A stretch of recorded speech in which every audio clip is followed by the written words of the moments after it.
विभाग के पठियार और कन्हियारा के प्राचीन चट्टानी शिलालेख किस लिपि में लिखे हैं? तो कांगड़ा के पठियार और कन्हियारा के प्राचीन चट्टानी शिलालेख जो हैं ब्राह्मी और खरोष्टी लिपि में लिखे हैं। उस पुरातत्व स्थल का नाम बताइए जहां पर हड़प्पा कालीन जुते हुए खेत के प्रमाण मिलते हैं। तो उस प्राचीन जगह जो है उसका नाम है कालीबंगा, जहां पर हड़प्पा कालीन जुते हुए खेत के प्रमाण मिलते हैं। नेक्स्ट क्वेश्चन, बौद्ध संघ के नियमों का उल्लेख कहां पर मिलता है? तो बौद्ध संघ के नियमों का उल्लेख विनय पीठक में मिलता है। जारवे संस्कृति का सबसे बड़ा स्थल किसे माना जाता है? तो जोरवे संस्कृति का सबसे बड़ा स्थल बनवाली यानी कि हरियाणा में जो स्थित है उसे माना जाता है। अथर्ववेद में किसे प्रजापति की 2 पुत्रियों के समान माना गया है? तो अथर्ववेद में सभा और समिति को प्रजापति की 2 पुत्रियों के समान माना गया है। ब्रिटिश शासन के दौरान उत्तर प्रदेश में भूमि पंजीकरण किस अधिकारी के द्वारा किया जाता था? तो ब्रिटिश शासन के दौरान उत्तर प्रदेश में भूमि पंजीकरण जो है लेखपाल के द्वारा किया जाता था। किस सुल्तान ने गढ़मुक्तेश्वर की मस्जिद की दीवारों पर अपने शिलालेख में स्वयं को खलीफा का सहायक कहा? तो अलाउद्दीन खिलजी ने गढ़मुक्तेश्वर की मस्जिद की दीवारों पर अपने आप को शिलालेख में खलीफा का सहायक कहा था। अशोक के किस शिलालेख में पशु बलि को निषिद्ध बताया गया है? तो अशोक के शिलालेख जो कि प्रथम शिलालेख है उसमें पशु बलि को निषिद्ध बताया गया है। सर्वप्रथम सती प्रथा का उल्लेख प्रमाण किस 10 अभिलेख में मिलता है? तो एरण अभिलेख में गोपराज नामक सेनापति की पत्नी के सती होने का अभिलेख मिलता है। प्राचीन काल में बौद्ध संस्कृति का अंतर्राष्ट्रीय केंद्र माना जाता था कौन सा? तो प्राचीन काल में बौद्ध संस्कृति का अंतर्राष्ट्रीय केंद्र नालंदा को माना जाता था। एलोरा के कैलाश मंदिर का निर्माण किसने किया था? तो एलोरा के कैलाश मंदिर का निर्माण राष्ट्रकूट नरेश प्रथम के द्वारा या राष्ट्रकूट प्रथम कृष्ण प्रथम के द्वारा, नरेश का मतलब होता है राजा, राष्ट्रकूट राजा कृष्ण प्रथम के द्वारा। और सभा नगरम का संबंध किस राजवंश से था? तो चोल वंश के शासनकाल में और सभा और नगरम शब्दों का प्रयोग किया जाता था। मुसलमानों से लिया जाने वाला एकमात्र कर कौन सा था? तो मुसलमानों से लिया जाने वाला एकमात्र कर प्राचीन समय में जकात था। अकबर के शासनकाल में प्रचलित चौकोर चांदी के सिक्कों को किस नाम से जाना जाता था? तो अकबर के शासनकाल में चौकोर चांदी के जो सिक्के चलते थे उसको जलाली बोलते थे। फारसी कविता का भारतीकरण करने वाला प्रथम कवि कौन था? तो अमीर खुसरो फारसी कविता का भारतीकरण करने वाला प्रथम कवि था। दोआब की आर्थिक क्षमता समझने वाला प्रथम सुल्तान कौन था? तो दोआब की आर्थिक क्षमता समझने वाला पहला सुल्तान इल्तुतमिश था। नेक्स्ट क्वेश्चन, मुगल शासकों के अंतर्गत मनसबदारी प्रथा की उत्पत्ति कहां से हुई? तो मुगल शासकों के अंतर्गत मनसबदारी प्रथा की उत्पत्ति मध्य एशिया से हुई। आगरा के किले की मोती मस्जिद का निर्माण किसने करवाया था? तो आगरा के किले की मोती मस्जिद का निर्माण शाहजहां ने करवाया था। नेक्स्ट क्वेश्चन देखते हैं, चौरी चौरा घटना किस वायसराय के काल में हुई थी? तो 1921 से 1926 के दौरान लॉर्ड रीडिंग का जो कार्यकाल था इसी दौरान चौरी चौरा की घटना हुई थी। चौरी चौरा नामक स्थान किस जगह पर है, किस राज्य में, किस शहर में? कमेंट बॉक्स में कमेंट करके तो बताइए। किस वायसराय के काल में कलकत्ता, मद्रास तथा बंबई में उच्च न्यायालयों की स्थापना हुई? तो जॉन लॉरेंस के शासनकाल में कलकत्ता, मद्रास और बंबई में उच्च न्यायालयों की स्थापना हुई। प्रसिद्ध चित्रकार दसवंत के चित्र कहाँ मिलते हैं? तो प्रसिद्ध चित्रकार दसवंत के चित्र रज्मनामा में मिलते हैं। संसार अस्थिर है, क्षणिक है, क्षणभंगुरवाद के नाम से ज्ञात होने वाले इस विचार को सर्वप्रथम किसने प्रस्तुत किया था? तो महात्मा बुद्ध ने ये बताया था कि संसार अस्थिर है, क्षणिक है, इसी को क्षणभंगुरवाद कहा जाता है। मृगदाब सारनाथ में बुद्ध द्वारा दिया गया प्रथम उपदेश किस नाम से जाना जाता है? तो सारनाथ के मृगदाब नामक स्थान पर बुद्ध के द्वारा दिया गया प्रथम उपदेश धर्मचक्र प्रवर्तन के नाम से जाना जाता है। अयोध्या में बाबरी मस्जिद का निर्माण किसने करवाया था? तो बाबरी मस्जिद का निर्माण मीर बांकी ने कराया था। टोडरमल के किस क्षेत्र में योगदान के लिए ख्याति अर्जित प्राप्त है टोडरमल को? तो टोडरमल ने भू राजस्व प्रबंधन के क्षेत्र में काफ़ी अच्छा प्राचीन समय में काम किया था। किस मुगल शासक का मकबरा भारत में नहीं है? तो जहांगीर का मकबरा जो है लाहौर पाकिस्तान में है, भारत में नहीं है। मुगल मोहम्मद बिन कासिम द्वारा मोहम्मद बिन कासिम के द्वारा सिंध की विजय कब हुई थी? तो मोहम्मद बिन कासिम के द्वारा सिंध की विजय 712 ईस्वी में हुई थी। महमूद गजनवी का दरबारी इतिहासकार कौन था? तो महमूद गजनवी का दरबारी इतिहासकार उत्वी नाम का व्यक्ति था। पुलकेशिन द्वितीय की राजधानी कहाँ पर थी? तो पुलकेशिन द्वितीय की राजधानी वातापी में थी। मोहम्मद गौरी के किस दास ने बंगाल और बिहार पर विजय प्राप्त की थी? तो मोहम्मद गौरी के दास मोहम्मद बिन बख्तियार खिलजी ने बंगाल और बिहार पर विजय प्राप्त करी थी। आंध्र के सतवाहन वंश का कौन सा शासक था जिसने वेंकटक स्वामी की उपाधि धारण की थी? तो वेणकंटक स्वामी की उपाधि गौतमी पुत्र सतकर्णी जी ने प्राप्त की थी। हर्ष के शासन काल में भूमि कर कृषि उत्पाद का कितना प्रतिशत भाग वसूला जाता था? तो भूमि कर कृषि उत्पाद का टोटल 1/6 भाग वसूला जाता था हर्ष के शासनकाल में। सिंधु घाटी सभ्यता के किस स्थल में प्राक सैंधव संस्कृति की सबसे महत्वपूर्ण उपलब्धि एक जुते हुए खेत के साक्ष्य मिलते हैं? तो सिंधु घाटी की सभ्यता में कालीबंगा जो कि राजस्थान में है वहां से एक जुते हुए खेत के साक्ष्य मिलते हैं। किस मंदिर में शिखर का सबसे पहला उदाहरण मिलता है? तो देवगढ़ का दशावतार मंदिर जो है उसमें शिखर का सबसे पहला उदाहरण मिलता है। बौद्ध धर्म की किस संगति में बौद्ध धर्म 2 भागों में हीनयान और महायान में विभाजित हो गया था? तो बौद्ध धर्म की जो है चौथी संगति हुई थी उसमें बौद्ध धर्म हीनयान और महायान 2 भागों में विभाजित हो गया था। पाल वंश के किस शासक ने प्रसिद्ध विक्रमशिला विश्वविद्यालय की स्थापना करवाई थी? तो पाल वंश के शासक धर्मपाल ने प्रसिद्ध विक्रमशिला विश्वविद्यालय की स्थापना करवाई थी। नेक्स्ट क्वेश्चन, गुप्त वंश का कौन सा शासक देवराज तथा देवगुप्त के नाम से जाना जाता था? तो चंद्रगुप्त द्वितीय गुप्त वंश का प्रतापी शासक था जो देवराज और देवगुप्त के नाम से जाना जाता था। नेक्स्ट क्वेश्चन, लोधी वंश के किस शासक ने भूमि के लिए एक प्रमाणिक पैमाना जिसे गजे सिकंदरी के नाम से जाना जाता है उसको प्रचलित करवाया था? तो लोधी वंश का शासक था सिकंदर लोधी जिसने गजे सिकंदरी के नाम से भूमि को नापने का एक प्रमाणिक पैमाना चलवाया था। सल्तनत काल में सदका क्या था? तो एक प्रकार का धार्मिक कर होता था सल्तनत काल में जिसे सदका बोलते हैं। सम्राट अकबर ने जैन धर्म के जैनाचार्य हरिविजय सूरी को क्या उपाधि दी थी? तो सम्राट अकबर ने जैन धर्म के जैनाचार्य हरिविजय सूरी को जगत गुरु की उपाधि दी थी। उस्ताद मंसूर और अबुल हसन किस मुगल शासक के श्रेष्ठ कलाकारी थे? तो उस्ताद मंसूर और अबुल हसन जहांगीर के श्रेष्ठ कलाकारी थे। होलकर ने अंग्रेजों से मंदसौर की संधि कब की थी? तो होलकर ने अंग्रेजों से मंदसौर की संधि जनवरी 1818 में की थी।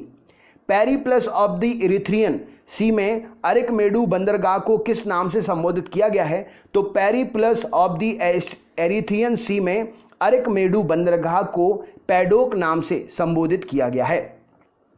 अलाउद्दीन द्वारा निर्मित अलाई दरवाजा किस मस्जिद का प्रवेश द्वार है? तो अलाउद्दीन द्वारा निर्मित अलाई दरवाजा जो है कुतुब उल इस्लाम मस्जिद का प्रवेश द्वार है। अकबर के अल्पायु होने के कारण 1556 से 1560 तक मुगल साम्राज्य के शासन की जिम्मेदारी किसके हाथों में थी? तो अकबर के अल्पायु होने के कारण 56 से 60 तक का जो 1556 से 1560 तक का समय था उसमें मुगल साम्राज्य के शासन की जिम्मेदारी बैरम खां के हाथों में थी। अंतिम मुगल शासक कौन था? तो बहादुर शाह जफर अंतिम मुगल शासक था। बौद्ध धर्म ग्रहण करने वाली पहली महिला कौन थी? तो बौद्ध धर्म ग्रहण करने वाली पहली महिला गौतमी थी। भगवत गीता किस धर्म का प्रधान ग्रंथ है? तो भगवत गीता भागवत धर्म का प्रधान ग्रंथ है। किस सतवाहन नरेश ने गाथा सप्तशती नामक महत्वपूर्ण कृति की रचना की थी? तो सतवाहन नरेश हाल ने गाथा सप्तशती नामक महत्वपूर्ण कृति की रचना की थी। किस राष्ट्रकूट शासक ने एलोरा के पर्वतों को कटवाकर प्रसिद्ध कैलाश मंदिर का निर्माण करवाया था? तो राष्ट्रकूट राजा कृष्ण प्रथम ने एलोरा के पत्थरों को कटवाकर जो है वहां पर कैलाश मंदिर का निर्माण करवाया। चोल शासक किस धर्म के अनुयायी हुआ करते थे? तो जो चोल शासक थे वो शैव धर्म के अनुयायी हुआ करते थे। किस युद्ध को जीतने के पश्चात शेर शाह ने दिल्ली में अफगान सत्ता की स्थापना की? तो चौसा के युद्ध को जीतने के बाद शेर शाह ने दिल्ली में अफगान सत्ता की स्थापना की थी। आलमगीर टीला जो कि 1958 में पता लगाया गया था कहाँ पर है? तो आलमगीर टीला जो कि 1958 में पता लगा था यह उत्तर प्रदेश के मेरठ जिले में है। एहोल अभिलेख किस शासक से संबंधित है? तो एहोल अभिलेख पुलकेशिन द्वितीय से संबंधित है। तोलवकपियम किस युग की महान कृति है? तो संगम युग की महान कृति है तोलवकपियम। इलाहाबाद स्तंभ लेख का रचनाकार कौन था? तो हरिशेन इलाहाबाद स्तंभ लेख का रचनाकार था। किस मुगल शासक को शाहो बेखबर के नाम से जाना जाता था? तो बहादुर शाह जफर को बहादुर शाह प्रथम को शाहो बेखबर के नाम से जाना जाता था। अंतिम मुगल शासक बहादुर शाह द्वितीय की मृत्यु कहाँ पर हुई? तो अंतिम मुगल शासक बहादुर शाह द्वितीय की मृत्यु रंगून में हुई। फोर्ट विलियम कहाँ पर स्थित है? तो फोर्ट विलियम जो है कलकत्ता में स्थित है। रणजीत सिंह और ब्रिटिश ईस्ट इंडिया कंपनी के बीच में 1809 में कौन सी संधि हस्तांतरित हुई थी? तो महाराजा रणजीत सिंह और ब्रिटिश ईस्ट इंडिया कंपनी के बीच में अमृतसर की संधि 1809 में हुई थी। संधि विजय, सिंध विजय का श्रेय किस ब्रिटिश अधिकारी को जाता है? तो चार्ल्स नेपियर को सिंध विजय का श्रेय जाता है। वैदिक राजाओं द्वारा अपनी प्रजा से वसूल जाने वाला कर या उपहार का नाम क्या था? तो वैदिक राजाओं के द्वारा अपनी प्रजा से वसूल किए जाने वाले कर या उपहार का नाम बलि हुआ करता था। संगम युग का ग्रंथ मणि मेकले किस धर्म की श्रेष्ठता प्रतिपादित करता है? तो संगम युग का ग्रंथ मणि मेकले जो है बौद्ध धर्म की श्रेष्ठता बतलाता है। भगवान बुद्ध के जीवन की किस घटना को महाभिनिष्क्रमण कहा जाता है? तो भगवान बुद्ध के गृह त्याग की घटना को महाभिनिष्क्रमण कहते हैं। किस स्रोत के अनुसार अशोक ने अपनी वृद्धावस्था में राज सिंहासन को अपने पौत्र संप्रति के पक्ष में परित्याग कर दिया गया था? तो दिव्यावदान ग्रंथ से ये जानकारी मिलती है कि अशोक ने अपने वृद्धावस्था में राज सिंहासन को अपने पौत्र संप्रति को दे दिया था।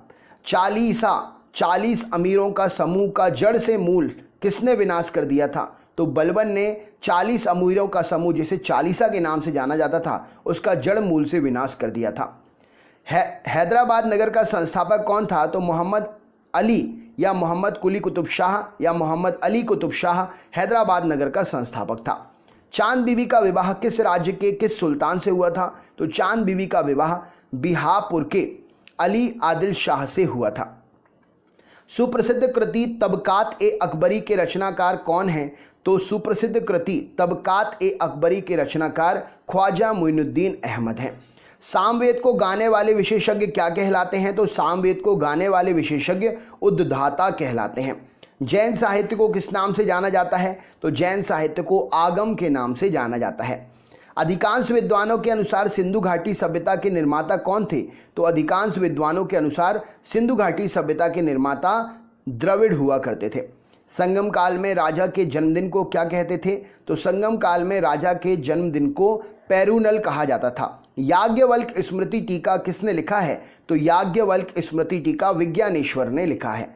कश्मीर का अकबर किसे कहते हैं? तो कश्मीर का अकबर जैनुलाब्दीन को कहा जाता है। बाबर की आत्मकथा तुझके बाबरी किस भाषा में है? तो बाबर की आत्मकथा तुझके बाबरी तुर्की भाषा में लिखी गई है। ईस्ट इंडिया कंपनी को बंगाल और बिहार की दीवानी किस मुगल सम्राट ने प्रदान की थी? तो शाह आलम द्वितीय ने ईस्ट इंडिया कंपनी को बंगाल और बिहार की दीवानी प्रदान की थी। ऋग्वेद के दस्यु शब्द किसके लिए आया है? तो ऋग्वेद में दस्यु शब्द जो है अनआर्यों के लिए आया है। संगम युगीन साहित्य किस शैली में लिखा गया है? तो संगम युगीन साहित्य काव्य शैली में लिखा गया है। गौतम बुद्ध के जन्म के समय पाटलिपुत्र का सम्राट कौन था? तो गौतम बुद्ध के जन्म के समय पाटलिपुत्र का सम्राट बिंबिसार था। चंद्रावर का युद्ध किस किस के बीच में हुआ था? तो चंद्रावर का युद्ध मोहम्मद गौरी और जयचंद के बीच में हुआ था। परमार वंश की राजधानी कहाँ थी? तो धारा नगरी में परमार वंश की राजधानी थी। महाबलीपुरम स्थित 7 रथ मंदिरों का निर्माण किसने करवाया था? तो महाबलीपुरम स्थित 7 रथ मंदिरों का निर्माण नरसिंह वर्मन ने करवाया था। तहकीके हिंद ग्रंथ की रचना किसने की थी? तो तहकीके हिंद ग्रंथ की रचना अल बरूनी ने की थी। दीवाने कोही की स्थापना किस सुल्तान ने की थी? तो दीवाने कोही की स्थापना मोहम्मद तुगलक ने की थी। जफरनामा के नाम से इतिहास में कौन विख्यात हुआ? तो जफरनामा के नाम से इतिहास में औरंगजेब को लिखा गया गुरु गोविंद सिंह जी का पत्र विख्यात हुआ। आर्यों के पूर्व की ओर से प्रसार का अभिज्ञान कराने वाली अग्नि वैश्वानर तथा विदेय माधव की कथा का उल्लेख किस ग्रंथ में मिलता है? तो शतपथ ब्राह्मण कथा में ये जानकारी मिलती है कथा के माध्यम से कि आर्य जो हैं वो पूर्व की ओर बढ़े थे, प्रसारित हुए थे। ऋग्वेद में सबसे अधिक मंत्र किस देवता की स्तुति में लिखे गए हैं? तो ऋग्वेद में इंद्र की स्तुति में सबसे ज़्यादा मंत्र लिखे गए हैं। निषाद का सबसे पहला उल्लेख किस ग्रंथ में मिलता है? तो यजुर्वेद में निषाद का सबसे पहला उल्लेख मिलता है। खानवा के युद्ध में मेवाड़ को पराजित करने वाला शासक कौन था? तो खानवा के युद्ध में मेवाड़ को पराजित करने वाला शासक बाबर था। लॉर्ड डलहौजी ने हड़प नीति के अंतर्गत सर्वप्रथम किस राज्य को अंग्रेजी साम्राज्य में मिलाया? तो लॉर्ड डलहौजी ने हड़प नीति के अपहरण की नीति डॉक्ट्रिन ऑफ लैप्स के द्वारा अपहरण की नीति के द्वारा सतारा को अंग्रेजी साम्राज्य में सबसे पहले मिलाया था। भारत में स्थानीय स्वशासन का प्रारंभ किसने किया था? तो लॉर्ड रिपन ने भारत में स्थानीय स्वशासन का प्रारंभ सबसे पहले किया था। राइट आंसर हो जाएगा। मध्यकालीन इतिहास का सर्वाधिक विवादास्पद शासक किसे माना जाता है? तो मोहम्मद बिन तुगलक को मध्यकालीन इतिहास का सर्वाधिक विवादास्पद शासक माना जाता है। मौर्य सम्राट अशोक के शासनकाल में प्रांतों की संख्या 5 थी। तक्षशिला किस प्रांत की राजधानी थी? तो तक्षशिला उत्तरापथ की राजधानी थी।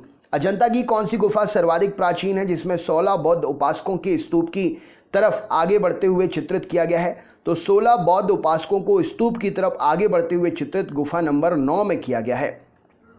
गुप्त प्रशासन में गज सेना का अध्यक्ष किसे कहा जाता था? तो गुप्त प्रशासन में गज सेना का अध्यक्ष महापीलुपति को कहा जाता था। बराहमिहिर द्वारा रचित बृहद संहिता में चालुक्य वंश किस जाति का माना गया है? तो बराहमिहिर द्वारा रचित बृहद संहिता में चालुक्य वंश शूलिक जाति का माना गया है। राष्ट्रकूट राजवंश के चोल लेखों में किस राजा को सुगमतावर्तक या सुगमतावर्त अर्थात करों को हटाने वाला कहा गया है? तो कुलोत्तुंग प्रथम को राष्ट्रकूट वंश राजवंश के चोल लेखों में सुगमतावर्त कहा गया है। गुलाम वंश का शासक अलाउद्दीन मसूद शाह किस परिवार से संबंधित था? तो गुलाम वंश का शासक अलाउद्दीन मसूद शाह इल्तुतमिश के परिवार से था। सल्तनत काल में विद्वानों पर और धार्मिक लोगों पर प्रदान किए जाने वाली आर्थिक सहायता क्या कहलाती थी? तो सल्तनत काल में विद्वान और धार्मिक लोगों के प्रदान किए जाने वाली आर्थिक सहायता इरदार कहलाती थी। अच्छा, आप कमेंट बॉक्स में कमेंट करके बताइए सल्तनत काल वर्तमान में जो है राज्यों में कौन से राज्यों की तरफ फैला हुआ था? सल्तनत काल जो है ये कौन से राज्यों की तरफ फैला हुआ था वर्तमान में? कमेंट बॉक्स में कमेंट करके बताइएगा आपका आंसर क्या है। पूरब की ओर, पश्चिम की ओर, उत्तर की ओर, दक्षिण की ओर सल्तनत काल किस ओर फैला हुआ था और उस समय के प्रतापी राजा कौन थे? कमेंट बॉक्स में इसका आंसर आप हमें कमेंट करके बताइए। अगर आप चैनल पर नए हैं तो चैनल को सब्सक्राइब कर लीजिए, बेल आइकन ऑन कर लीजिए, जिससे जब भी मैं वीडियो अपलोड करूं ऑफलाइन वीडियो आपको मिल जाए।